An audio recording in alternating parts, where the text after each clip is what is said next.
Sanctions américaines contre des officiers rwandais. La RDC acclame, le Rwanda crie à une partialité dans les conflits ou bien l'injustice. Bonjour, bonsoir. Nous vous saluons de partout où vous êtes en train de nous suivre. Nous, c'est Analysons Congo.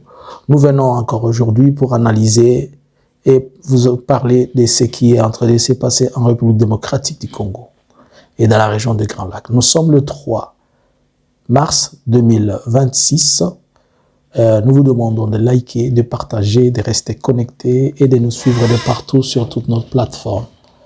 Restez connectés avec nous, ainsi vous serez chaque fois informés de tout ce qui se passe. Vous avez vraiment et vous êtes assis sur la bonne place.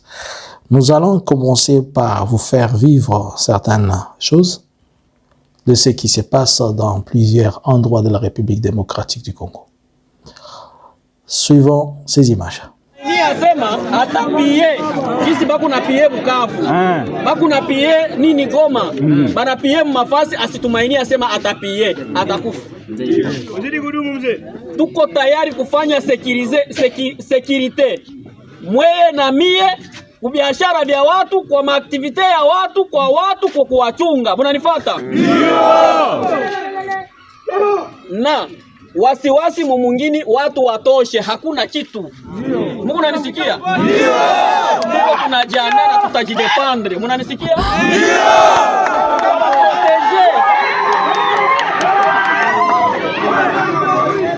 Mwenye kutembeaka usiku atembeye. Ndio.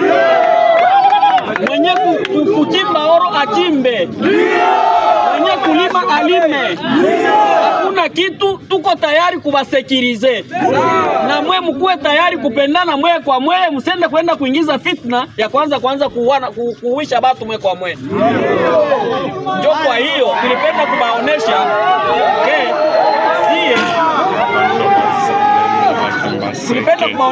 Pour ceux qui ne comprennent pas, le monsieur que vous venez de suivre, il s'appelle Kabala. Kabala, c'est lui le patron de Mai Mai Malaika qui opère dans le secteur, dans le territoire de Kabambare, dans la province du Maniema. Et c'est de lui dont nous avons parlé hier le 2. Nous vous avons dit qu'il y avait une dispute entre une faction Wazalendo qui s'est disputée. Kabala, il est en train de dire à tout le monde, il est revenu à ses responsabilités, il a dit à tout le monde qu'il n'y a pas à s'inquiéter, il est venu, tout le monde doit vaquer à ses occupations, ils ne doivent pas se déranger entre eux. Le problème, c'est que quand Kabala, lui, le responsable, était parti pour appuyer les autres Wazalendo dans les Sud Kivu, je vous avais dit, il a laissé son chef d'état-major. Et le chef d'état-major, lui, a préféré se rallier à d'autres personnes et déchoir son chef. Et le chef, quand il est revenu pour prendre fonction, ce dernier a commencé à lui faire résister et lui faire des histoires. Et c'est comme ça que ça n'a pas marché, et c'est comme ça que ça a créé des disputes. Ils se sont disputés. Mais, curieusement, Kabala avait la grande partie des personnes qui étaient tout autour de lui. Son adjoint, ce chef d'état-major, avait déjà le goût des taxes et des redevances et autres miniers qui font payer aux gens.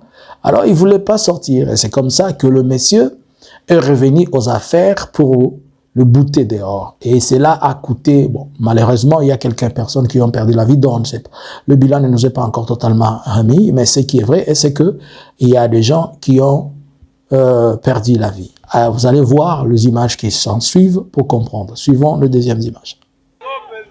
Lupango wana souverain hapa, chef d'état-major kila kiake. Ndani ya lupango lwake hapa. Wana souverain binadamu. Tuko tu hapa. Hapa wana kadena tuko hapa tunaisha choma kila kitu. Kama kuna nguvu akuye. Là, on est en train de montrer, ils sont en train de parler de l'habitation ou la résidence où le chef d'état-major de Kabala était.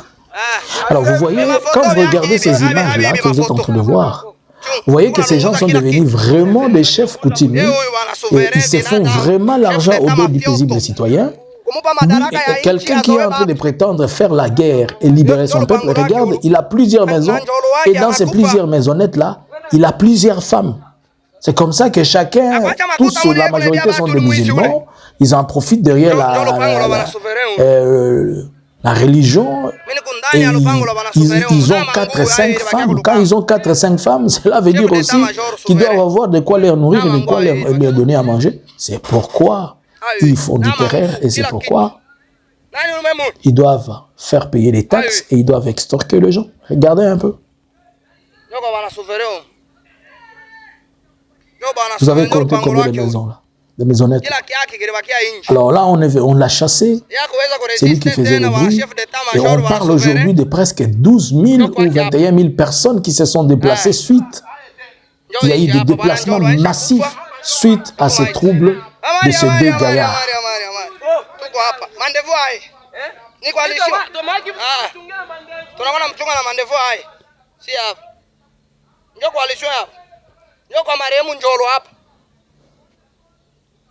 Njoko marehemu Njolo hapa. Njoo hapa. Njoko bwana souverain hapa njoo lupango lwake lo bwana chef d'état major souverain. Madaraka ya inchi enda kazoe inchi. Njoo hapa. Meshon.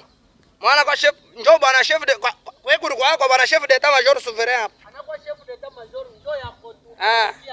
Njoo hapa hapa njoo kwa bwana. Njoo kwa bwana.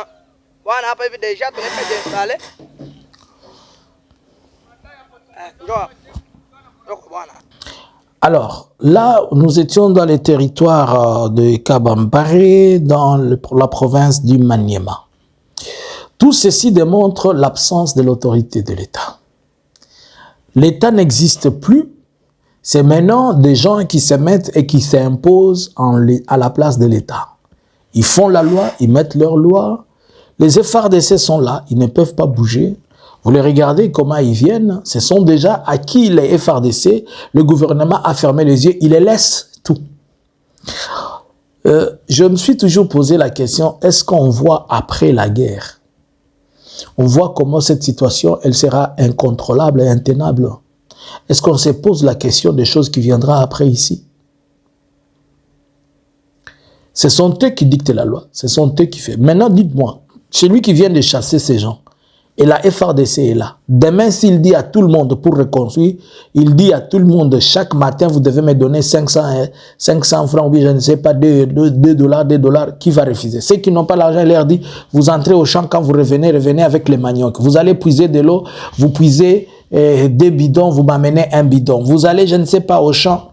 C'est comme ça qu'il faut faire. Et qui va l'interdire de ça? Pendant ce temps, on ne sait que crier l'AFC bar M23. Ils ne voient pas. Là, c'est dans les territoires sous contrôle du gouvernement congolais. C'est ça l'autorité de Félix. Là, c'est l'autorité de l'État qui n'existe pas. Et qu'est-ce que ces gens connaissent du gouverneur? Qu'est-ce qu'ils connaissent de l'administrateur du territoire? La FARDC même n'est pas en mesure de le maîtriser. Et derrière eux, vous allez voir, ces gens reçoivent l'argent de Kinshasa. Ils sont payés par Kinshasa. Et puis, ils extorquent la population sous la bénédiction de Kinshasa. Ils prennent des taxes sous la bénédiction de Kinshasa. C'est tellement compliqué. Alors, il s'est passé des affrontements depuis le samedi, dimanche et lundi, nous en avons parlé. C'était dans les territoires de Walikale, dans de Wallo-Yungu. Et précisément, c'était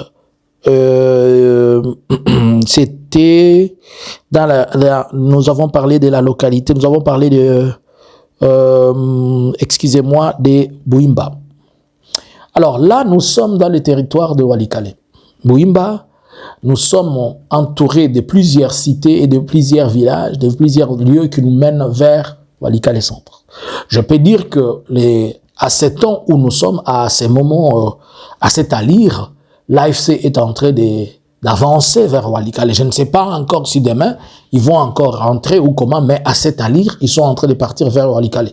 Déjà, de là où ils sont, si je peux vous donner quelques estimations pour que vous puissiez comprendre, puisque ils ont pris à la fois, ils se retrouvent à Bouimba, il y a Ikibati qui est tombé, il y a Katoi qui est tombé, et Kazinga qui sont tombés entre leurs mains. Alors, tous ces cités-là qui sont tombées, ce sont des agglomérations de plusieurs coins qui sont tombés, qui étaient entre les mains de la FARDC, et ils les ont récupérés. Par contre, à Bouimba, il y a eu des affrontements qui ont duré beaucoup de temps. Et selon les témoignages de certaines FARDC, ils nous ont fait comprendre que les affrontements ont tellement duré, ils sont partis au-delà de 8 heures de temps, au-delà de 6 heures de temps. Mais les FARDC continuent à se plaindre par rapport à la prise en charge médicale, puisque pas seulement la prise en charge médicale, ils se plaignent des conditions logistiques qui ne sont pas bonnes, ils se plaignent de tout ce qui est mis en place, qui n'arrive pas à répondre aux besoins de la FARDC comme il faut. Ils ont des problèmes de chaque fois les munitions, quand ils finissent au front, ils n'ont pas de munitions. Les blessés, par exemple, depuis le blessé de samedi et dimanche, ils ne sont toujours pas évacués vers Beni, ils sont restés là. Je pense, parmi les blessés, il y a un blessé dont on a parlé, je pense qu'à ce moment-ci, à force de l'hémorragie, il a perdu le sang. Est-ce qu'ils ont aussi de l'équipement adéquat, puisque il a été touché, ce n'est pas par un éclat, mais une balle l'a percé un œil. C'est horrible ce qu'on dit là. L'a percé un œil, mais on l'a pas encore transféré pour aller se faire soigner au niveau de Beni. On attendait l'hélicoptère pour l'évacuer, il n'est pas évacué. Ce malade-là, il a été évacué par la moto. Donc, il y a pas mal de problèmes liés à la logistique, liés aux difficultés que traversent les militaires, traversent les soldats au front tout le jour. Alors, maintenant, regardons. Si tu es à Katoyi, pour atteindre Walikale centre, c'est entre 40 et 60 km. Si tu te trouves à Bouimba, là où le grand centre qui est tombé, c'est plus ou moins 70 ou 80 km de Walikale centre. Et si vous êtes à Kibati, vous avez affaire à entre 60 et 90 km, tandis que si vous êtes à Kazinga, vous avez affaire à 50 km de Walikale. Si vous comprenez tous ces 4 axes que je vous montre, ça démontre aussi les 4 positions qui convergent tous vers Walikale, mais d'autres prennent d'autres axes. Par exemple, si vous êtes là-bas, vous avez la facilité de pouvoir aller, vous pouvez facilement aller vers Kibua, vous pouvez facilement prendre l'axe de Nyabiondo. Nyabiondo, c'est dans les Massissi, mais là, c'est de là où ils viennent. Mais maintenant, l'axe le plus proche, c'est vers Kibua. Kibua, vous êtes déjà dans les Walikale, et c'est une autre grande agglomération du territoire de Walikale, mais qui est au moins à une cinquantaine ou une cinquantaine kilomètres de Walikale centre. Mais le point central où on parle aujourd'hui de Bouimba et les autres Ekatoyi et consorts, ce sont des points qui convergent vers un axe vers Walikale centre et notre pour aller vers Pinga au cas où ils veulent piquer sur Pinga, et surtout que sachant que dans cet axe de Pinga, c'est là où se retrouvent encore d'autres lieux et d'autres endroits où la FARDC est en train de considérer comme une base, si on peut le dire ainsi. Les affrontements ont été durs et on dit que l'M23 a beaucoup renforcé cet axe-là. Il dit que l'M23 a aussi renforcé l'axe dans les Sud Kivu. Mais par ailleurs, nous apprenons qu'au Sud Kivu, à Kamanyola, certaines positions AFC-M23 ont été bombardées par la coalition du gouvernement congolais avec leurs drones, et c'est pourrait que certaines armes lourdes ont été maîtrisées. C'est ce qu'on est en train de dire au niveau des Kamanyola. On reste à vérifier ces informations si elles sont vraies ou pas, mais le bombardement a eu lieu, seulement en parlant de maîtrise des armes lourdes, ça reste à vérifier. Alors, à ce point-ci, il y a eu en même temps que nous sommes en train de parler. D'abord, vous devez comprendre que tous ces axes de Walikale dont je suis en train de vous parler sont des axes qui sont riches à minerais. Vous connaissez Walikale, c'est un scandale. C'est le coltan, la castérite et d'autres endroits, beaucoup d'or. Par ailleurs, il y a aussi, dans le même cadre d'idées, il y a aussi des Wazalendo qui se sont pointés et qui ont été dans l'axe de Massissi. Dans l'axe de Massissi, il y a eu encore des incursions dont on parle d'une attaque le dimanche et hier lundi à Moueto. Moueto, là, nous sommes dans les Massissi. Mais cette attaque de Moueto dans les Massissi, ce n'est pas dans les Massissi centre. Quand on dit Moueto dans les Massissi, ce n'est pas dans les Massissi centre. C'est juste une cité dans les Massissi et qui n'a pas été prise par le Wazalendo. C'est une attaque de Wazalendo. Il y a eu beaucoup de tirs à l'arme automatique jusque la journée d'hier lundi. Mais jusqu'aujourd'hui, on ne sait pas encore la situation actuelle ce matin. On ne peut pas vous dire que les Wazalendo ont pu récupérer un centre ou quoi que ce soit. Non. Alors, ceci démontre que partout, le front sont entrés ils sont revenus presque actifs. Vous allez comprendre que ce soit dans les territoires de Walikale, que ce soit dans les territoires de Massissi, comme dans les territoires de Rutshuru, où il y a certaines poches qui sont en train de se faire parler, mais plus le front du Sud Kivu et le front du Nord Kivu, dans le Walikale et dans l'Itombwe, il y a beaucoup de choses qui se font dire. Il y a des Wazalendo qui ont montré des images qui étaient au centre des centres d'Itombwe et qui réclament avoir récupéré. Mais on a vu seulement les Wazalendo, on n'a pas vu les FARDC. Ils disent qu'ils sont ensemble avec les FARDC. Cela veut dire que s'ils étaient ensemble avec les FARDC, on aurait vu aussi les FARDC. Mais les FARDC s'empêchent de se faire voir en image sur le front, puisqu'ils veulent pas être accusés de violation de cessez-le-feu, alors qu'en réalité, le cessez-le-feu en question, ils l'ont déjà violé. Et ça, on le sait. Alors, à cet allure, ça démontre que tout le monde peut maintenant évoluer et avancer, puisque les fronts ont pris l'ampleur qu'ils peuvent prendre. L'AFC a revendiqué l'attaque sur l'aéroport de Bangoka. Dans un communiqué officiel, ils ont dit qu'ils ont attaqué l'aéroport de Bangoka et pour eux, ils se félicitent d'avoir atteint les objectifs et les cibles qu'ils avaient. C'est pour autant dire que chacun a mis ses batteries en marche et chacun est en train d'évoluer. Je peux vous dire que si les fronts reprennent comme ça, c'est que les garçons ont pris une décision. Et vous savez, quand je vous dis que les garçons ont pris une décision, c'est que les garçons ont pris une décision. Mais je ne vous ai pas encore dit les sérieux où les garçons mettent le sérieux. Parce que prendre une décision, quand je vous dis, ah, mes garçons là, je sais qu'ils ont pris des sérieux, ils ont fait quelque chose, soyez sûrs que quelque chose va arriver. Mais à cette allure, je ne peux pas confirmer qu'ils vont prendre Walikale, même s'ils en ont les capacités et le moyen, puisque les États-Unis est toujours derrière eux pour dire, ah, n'avancez pas comme ça, n'avancez pas comme ça. En fait, il faut comprendre une chose. Les USA, dans leur stratégie, ils aimeraient que le président actuel finisse son mandat et qu'il parte. Mais le président actuel veut profiter de ces lanternes que les USA lui donnent pour permettre à ce qu'il arrive à changer quelque chose et voir si, avec le temps, il peut gagner les cœurs des Américains. Et vous savez qu'ils ont en face un Donald Trump qui ne comprend rien. Je vous avais dit depuis les premiers jours que Donald Trump ne connaît pas là où se trouve la RDC. Il confondait la RDC avec les images de l'Afrique du Sud. Je vous l'avais dit depuis 2025 ou 2024. Et vous avez vu le résultat pendant les négociations. Il était en train de dire qu'il a fini une guerre qu'il ne connaît même pas. Et quand la guerre reprend, il le met à la tête. Jusqu'aujourd'hui, il crie toujours « j'ai fini la guerre, alors qu'il n'a même pas fini, il n'a même pas touché quelque chose. Alors, c'est comme ça que la situation sur terrain, elle présente un autre aspect. Elle présente une autre façon de marcher, une autre façon d'aller. Nous pouvons dire et nous pouvons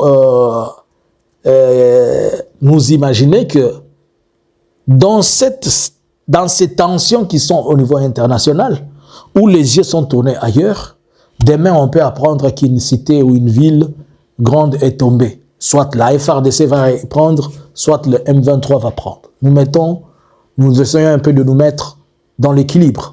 Mais en réalité, la FARDC n'est pas en train de progresser sur terrain, elle est en train de bombarder. Ceux qui progressent, ce sont des gens qui disent qu'ils progressent de 2 heures et 3 heures qui sont les Wazalendo, qui n'ont pas une durée quand ils sont en train de progresser. Ils ne peuvent pas faire au-delà de 5 heures, au-delà d'une journée ou 2 jours. On va les déloger. Alors, à cette allure, nous pensons que demain ou après-demain, on va attendre autre chose. Par ailleurs, le gouvernement des États-Unis a produit des sanctions contre des personnes qu'il qualifie être proches de l'AFC Barkhane qu'il ne connaît même pas. Et quand la guerre reprend, il le met à la tête. Jusqu'aujourd'hui, il crie toujours « j'ai fini la guerre », alors qu'il n'a même pas fini, il n'a même pas touché quelque chose. Alors, c'est comme ça que la situation sur terrain, elle présente un autre aspect, elle présente une autre façon de marcher, une autre façon d'aller. Nous pouvons dire et nous pouvons nous imaginer que dans ces tensions qui sont au niveau international, où les yeux sont tournés ailleurs, demain on peut apprendre qu'une cité ou une ville grande est tombée. Soit la FARDC va prendre, soit le M23 va prendre. Nous essayons un peu de nous mettre dans l'équilibre. Mais en réalité, la FARDC n'est pas en train de progresser sur terrain, elle est en train de bombarder. Ceux qui progressent, ce sont des gens qui disent qu'ils progressent de 2 heures et 3 heures qui sont les Wazalendo, qui n'ont pas une durée quand ils sont en train de progresser. Ils ne peuvent pas faire au-delà de 5 heures, au-delà d'une journée ou 2 jours. On va les déloger.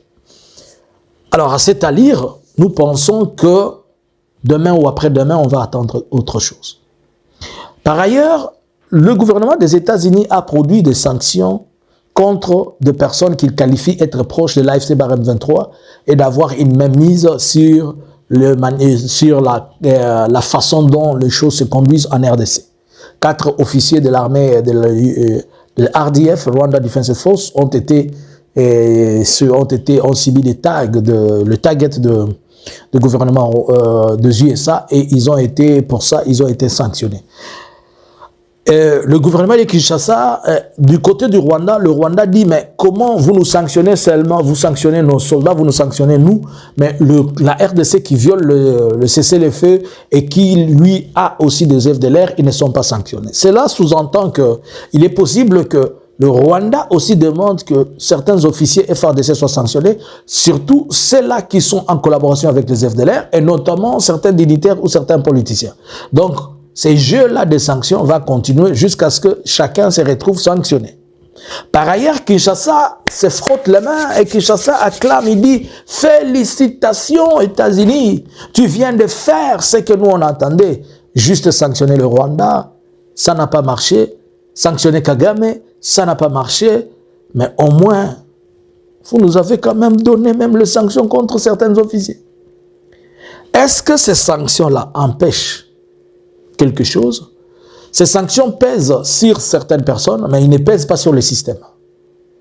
S'il y a un système que le Rwanda a mis en place pour la gestion des choses qui se passent en RDC, ça ne pèse pas. Et il ne faut pas oublier qu'une fois une personne est sanctionnée, on ne va pas la sanctionner doublement. On la laisse ou on peut la remplacer pour éviter le suivi de sanctions. Certainement, ce sont des mesures, juste intimidationnelles ou bien des mesures juste pour dire quand même on ne peut pas lui priver de tout. La RDC, vous voyez, il a demandé, donnez-lui quand même ça, on ne peut pas lui priver de tout. Alors, lui, on donne ça. Et la RDC se frotte les mains de ça après avoir dépensé 50 millions, après avoir dépensé 350 millions dans les lobbies, ils obtiennent des sanctions pour des individus et ils se frottent les mains. Moi, je pense que la chose la plus importante pour la RDC, s'ils avaient obtenu du Rwanda, et plutôt des États-Unis, que les États-Unis disent « Nanga sort, Makenga sort, Bissimo sort ». Il est dépourvu, les États-Unis est dépourvu de cette force puisqu'il ne peut pas chasser les gens chez eux. Et alors que le gouvernement de Kinshasa aimerait voir ces gens-là sortir. Mais ça devient compliqué, ils ne peuvent pas sortir chez eux. On est censé s'y porter et vivre avec. Alors, ces sanctions vont-ils vraiment avoir du poids diplomatique? Nous ne pensons pas. Mais seulement Kinshasa va les médiatiser comme d'habitude. Il va crier sanctions ici, sanctions là-bas. Ce qu'on attendait de plus important, c'est de voir si le gouvernement du Rwanda devait être sanctionné et que le gouvernement du Rwanda n'est pas sanctionné et que nous sommes, entre parenthèses, dans cette guerre de la communauté internationale, de l'Union, les USA et l'Israël ainsi que l'Iran. Je vais vous faire une analyse. Qui cette guerre, comme je le dis encore, certaines personnes vont être bénéficiaires et les autres vont être perdants, mais nous entrons tous dans une crise. Ah, là, je commence à regarder encore. Ça va être comme la Covid, on va encore venir nous crier ici. Vous voyez la guerre de l'Iran, il ne fait pas que le président travaille, il a voulu travailler. Je vous dis, vous allez entendre ça. Oh. Vous allez attendre ça. La guerre de l'Iran là-bas, ils vont vous dire, déjà j'ai suivi Mumberela, Paloukou, qui est en train de dire que la fermeture de Détroit d'Ormuz va faire je ne sais pas quoi, ça va étouffer l'économie mondiale. Donc ils vont se percher encore sur ça pour dire que leur messieurs, le président, ne va pas travailler. Je me suis toujours posé la question, une chose. Un président à qui on a accordé un statut, il s'appelle lui-même chef d'état-major. Il s'appelle le commandant suprême de l'armée. Et il se plaint qu'il est dans un pays en guerre alors que c'est un commandant suprême de l'armée. A-t-il compris? Il n'a pas compris. Pourquoi la Constitution fait de lui un commandant suprême de l'armée et si son armée n'est pas n'est pas, et si son armée ne remplit pas ses fonctions ou bien ses missions régaliennes qui sont celui de protéger, celui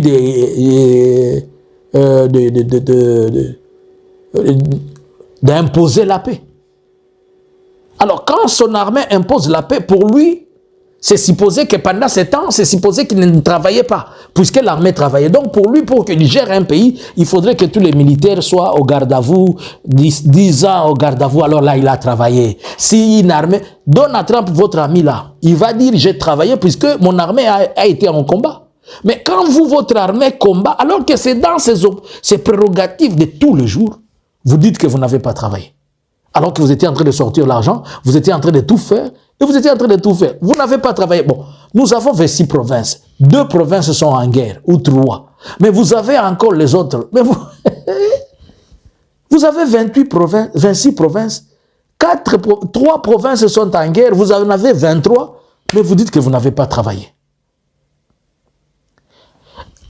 De surcroît, il a une unité qu'on appelle garde républicaine qui, à lui, on lui a donné au moins 15 000 hommes. Alors, pourquoi on lui a donné toutes ces choses-là, et des unités, et des munitions? Pourquoi il a un budget pour faire l'armée? Et il se plaît après, il dit qu'on n'a pas eu le moyen de travailler puisque nous étions en guerre. C'est comme s'il ne connaît pas. C'est comme si les policiers se plaignent que nous devons faire notre travail de la police, mais le Koulouna était là, ça nous a empêchés. Ces gens, ils prennent des gens pour des idiots, ils pensent que nous tous, on n'a pas...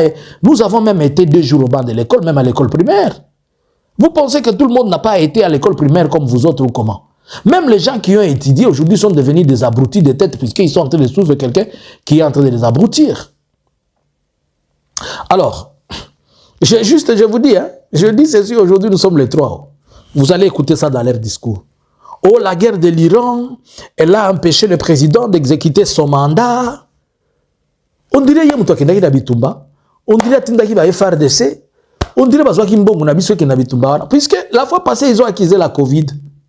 Ils ont accusé, je ne sais pas, la guerre de l'agression. Ils ont accusé Etikali Kakamukolomuko Félix Akofunda Maman Marthe, pas la bisogno sur Maman Marthe. Ils ont accusé la pluie, ils ont accusé la saleté, ils ont accusé Kabila, ils ont accusé Kagame, ils m'ont accusé, ils ont accusé Matata Mpogno, ils ont accusé l'Union, non pas l'Union sacrée, ils ont accusé Sauvons la RDC, tous les dieux de Sauvons la RDC ont été accusés, ils ont accusé les journalistes, ils ont accusé les réseaux sociaux, ils ont accusé, il n'a jamais seulement accusé Maman Denise, il n'a jamais accusé ses frères, les accusateurs, leur père, c'est les diables. Que pensez-vous? Est-ce que les sanctions américaines sont un poids pour stopper quelque chose? Ou bien c'est juste gagner le temps pour acclamer et faire plaisir à quelqu'un? À vous les claviers. Bonjour, bonsoir. Analysins Congo subscribers.